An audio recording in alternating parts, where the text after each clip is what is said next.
বিয়ের আগে I think সব মেয়েরা অথবা তাদের বাবা মা এই কথাটা শুনছে যে মেয়েকে দিয়ে রান্না বান্না শেখাও না কেন, বিয়ের পরে কিভাবে রান্না বান্না করবে। আমি বলবো মেয়েদের কখনই এইসব শেখানোর প্রয়োজন হয় না, কারণ পরিস্থিতি অনুযায়ী তারা সব জায়গায় সব ধরনের কাজই করতে পারে। যারা সবসময় মনে করেন যে আমি বোধহয় সারাদিন ঘোরাফেরা করি, বাসায় কোনো কাজ করি না বা রান্না বান্না কিছুই করি না, আজকে ভিডিওটা তাদের জন্য। কেননা নিজের সংসারের কাজ তো নিজেকেই করতে হয়। যেহেতু আমরা বিদেশে থাকি, আমাদের এখানে কোনো হেল্পিং হ্যান্ডও নাই, তাই আমাদের সমস্ত কাজ নিজেকেই করতে হয়। হ্যালো সবাইকে, শুরু করতেছি একদমই সকাল থেকে। সকালে উঠেই হাজব্যান্ড চলে গিয়েছে তার অফিসে। আমি এখন আমার ছোট্ট বাসাটা ক্লিন করে ফেলবো। বেশ কয়েকদিন ধরে বেড কভারটা চেঞ্জ করা হয় না, তাই ভাবলাম আজকে চেঞ্জ করে ফেলি। একা একা চেঞ্জ করা যা কষ্ট। বেসিক্যালি আমার মন ভালো থাকলে আমার সবকিছু করে ফেলতে মন চায়, বাট যখন মন খারাপ থাকে তখন আমার কিচ্ছু করতে মন চায় না, এত বেশি লেজি লাগে। যারা সবসময় দেখেন আমি সারাদিনই ঘোরাফেরা করি, রান্না বান্না করি না, তাদেরকে বলতেছি আপনারা কি আমার বাসায় কাজ করে দিয়ে যান? সে বাসার কাজ তো নিজেরটা নিজেরই করতে হয়, তাই না? আমার ছোট্ট একটা বাসা, এটা গুছিয়ে রাখতে তেমন কোনো প্রবলেমই হয় না, যেহেতু আমি আর আমার হাজবেন্ডই থাকি শুধু এখানে। বাচ্চা কাচ্চা বা আদার্স কোনো মেম্বার্স নাই, তাই বেশি একটা প্রবলেম হয় না। এই সাদা পাথরগুলো আমার হাজবেন্ড কোথা থেকে যেন নিয়ে আসছিল,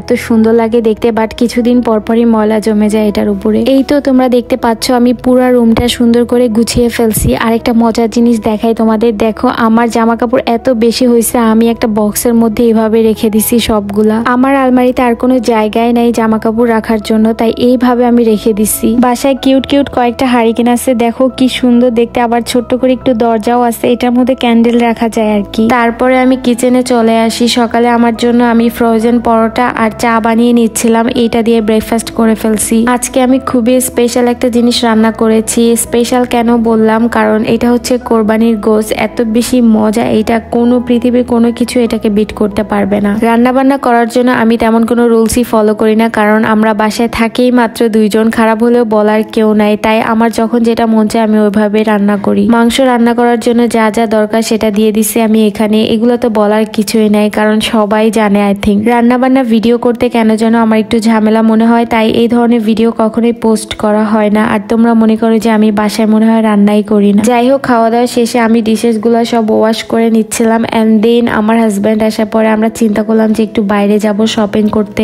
একদম রেডি সেডি হয়ে চলে এসেছি। দেখো শপিং করতে আসলে কত খুশি, তাই না? হঠাৎ করে আজকে বাইরে ওয়েদারটা এত বেশি ঠান্ডা ছিল, কিছুদিন গরম পড়ার পরে আজকে আবার ঠান্ডা কেমন লাগে বলো? বেরেশকার আউটলেটটা আমার কাছে বেশ ভালো লাগে। ওদের আউটলেটটা কিছুটা H&M এর মতোই প্রাইস, অথবা ওদের কালেকশনস গুলো অনেকটাই সেম H&M এর সাথে। কি অদ্ভুত একটা জুতা, দেখো আমার দেখেই হাসি পাইতেছে। এটা দাম নাকি আবার 150 ইউরো। ভাবা যায় এগুলা কারা কিনে ভাই এগুলা। ওদের উইন্টারে জামা কাপড়ের ওপরে বেশ ভালোই ডিসকাউন্ট ছিল, যেহেতু এখন সামার চলতেছে, তাই উইন্টারে যা আছে সব ওইগুলার ভিতরে ডিসকাউন্ট দিয়ে দিছে। আমি আমার জন্য এখানে একটা প্যান্ট দেখতেছিলাম, এটা ভালোই লাগতেছিল আমার কাছে। আমি এটা নিয়ে এখন নিচে যাইতেছি জামাইকে দেখানোর জন্য। নিচে ছিল ছেলেদের আইটেম গুলো। পুরাটা সন্ধ্যায় আমরা শপিং মলের মধ্যে ছিলাম। আসার পরে কিভাবে যে 2 ঘন্টা চলে গেছে বুঝাই যায় না, মানে একবার দেখা শুরু করলে যেন শেষই হয় না। এই শার্টটা আমার অনেক বেশি পছন্দ হয়, আর এটা অফারেও ছিল, ভাবলাম যে এটা নিয়ে যাব, বাট উল্টা করে দেখি এই অবস্থা শার্টের, বলো একদমই মনটাই খারাপ হয়ে গেল। তারপর আর কি শপিং করে আমরা বাসায় চলে আসি। সো আজকে ভিডিওটা এই পর্যন্তই, আবার নেক্সট কোনো ভিডিওতে দেখা হবে। টিল দেন আল্লাহ হাফেজ, বাই বাই।